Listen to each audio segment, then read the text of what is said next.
My name's Dermot McGilloway. I'm the National Retail Development Manager for the St Vincent de Paul charity shops across Ireland. We have 230 shops and 8 order fulfilment centres. And we're here today in Portadown off the Gavahy Road, where we have our Vincent's Clothes shop, our Vincent's Living shop, and we have our little sorting room out the back here.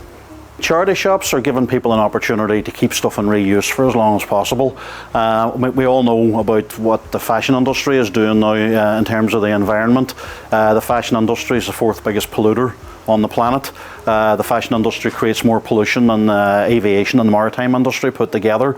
I think there's between 100 and 150 billion garments being made annually, so a colossal amount of clothing being made. I mean, the bags come through the front door, we're delighted to get them obviously. In the case of here in Portadown, the bags brought out to the back of the sorting room, and we have our local team of volunteers.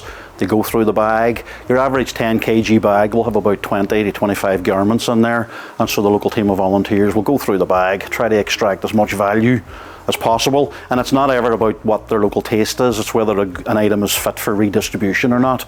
St Vincent de Paul doesn't just sell clothing, we'll also give clothing away. Our local SVP conferences will actually provide clothing for people who need it, and we also have an emergency assistance programme for rough sleepers.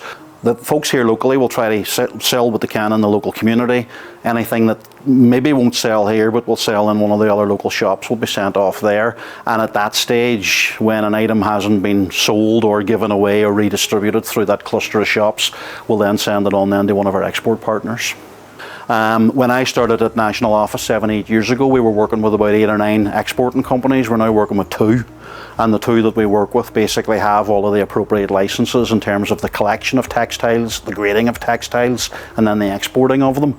So it's really, really important that, as well as SVP filtering things twice over, it's really important that we're selling it on to exporting companies that will actually grade the stuff themselves, because there's a whole post-consumer problem with some unscrupulous export companies just taking textiles like this, not grading it, exporting it out to the global south, as people now refer to it as, and getting sold out in the countries that don't have the infrastructure to dispose of the garments properly.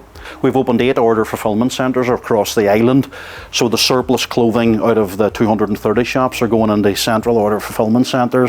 They're getting redistributed to local shops, and we're using EPOS technology, electronic point of sale, to actually barcode the garments and track them out of the shops into the order fulfilment centres, and out of the order fulfilment centres onto the export companies.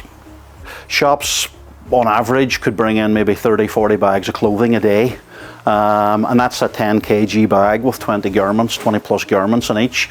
At a national level, we're estimating that we process about 14,000 tonnes of donated textiles a year. In terms of the big issues for us as an organisation, I suppose from a legislative point of view, extended producer responsibility is a thing that's on the horizon.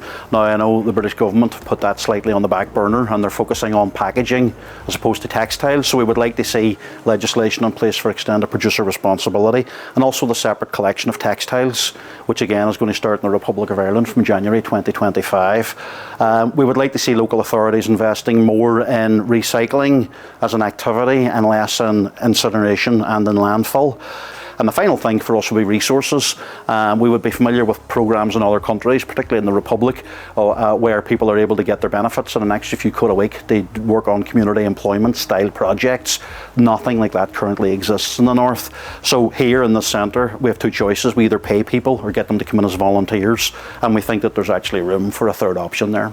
The SVP in Northern Ireland's got a very interesting dilemma, because we have a twinning programme. So we're twinned, and in this particular case we're twinned with St Vincent de Paul in Ghana, which is coincidentally one of the biggest markets for second-hand clothing on the planet.